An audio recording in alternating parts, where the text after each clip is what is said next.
بسم اللہ الرحمن الرحیم۔ السلام علیکم۔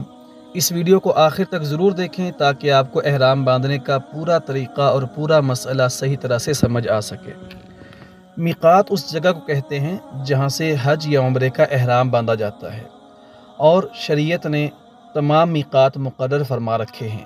نبی کریم صلی اللہ علیہ وسلم نے فرمایا، مدینہ والوں کے احرام کے لیے ذوالحلیفہ، شام والوں کے لیے جحفہ، نجد والوں کے لیے قرن منازل، یمن والوں کے لیے یلملم، یہ میقات مقرر ہیں۔ آئیے میں ان کو ذرا اور تفصیل سے بیان کر دوں کہ وہ لوگ جو مدینہ سے عمرے کے لیے مکہ کی طرف روانہ ہوں تو ان کے راستے میں ذوالحلیفہ، جسے آبار علی بھی کہا جاتا ہے، یہ میقات آتا ہے، وہاں سے وہ عمرے یا حج کا احرام باندھیں گے۔ اہل شام اور اسی طرح اندلس، الجزائر، لیبیا، روم، مراکش، مصر وغیرہ سے آنے والوں کے لیے جحفہ، جسے آج کل رابغ بھی کہا جاتا ہے، وہ اس میقات سے احرام باندھیں گے۔ اہل نجد اور ریاض وغیرہ سے آنے والے لوگ اور طائف سے آنے والے لوگ، ان کے راستے میں قرن منازل میقات پڑتا ہے، جسے السیل الکبیر بھی کہا جاتا ہے، یہ لوگ وہاں سے احرام باندھیں گے۔ اور اہل یمن، یمن سے آنے والے لوگ، اور اسی طرح انڈونیشیا، چین، انڈیا اور پاکستان سے آنے والوں کے لیے یلملم، جسے سعدیہ بھی کہا جاتا ہے، یہ میقات ان کے راستے میں آتا ہے، یہ لوگ وہاں سے عمرے یا حج کا احرام باندھیں گے۔ اگر کوئی شخص احرام کے بغیر میقات سے گزر گیا تو اسے واپس آ کر میقات سے احرام باندھ دینا چاہیے۔ اس صورت میں اس پر فدیہ لازم نہیں ہوگا۔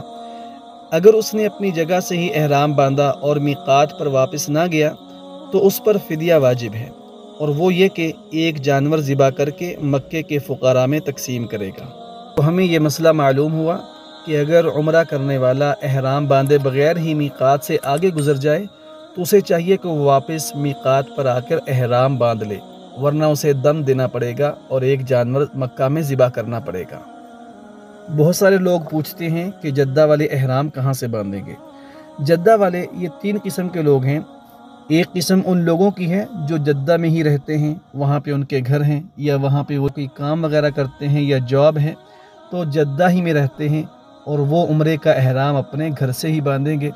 دوسری قسم ان لوگوں کی ہے جو کسی کام کے سلسلے میں جدہ گئے اور وہاں جانے کے بعد ان کا عمرہ کرنے کا ارادہ بنا، تو وہ لوگ بھی جدہ سے احرام باندھیں گے اور عمرے کے لیے تشریف لے جائیں گے۔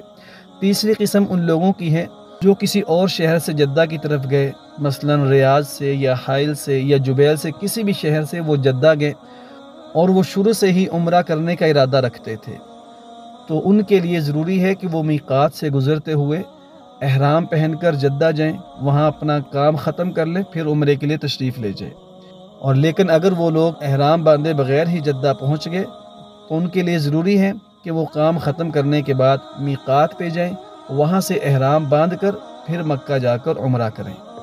اللہ تعالیٰ سے دعا ہے کہ اللہ تعالیٰ تمام مسلمانوں کو حرمین شریفین کی زیارت نصیب فرمائے، آمین یا رب العالمین۔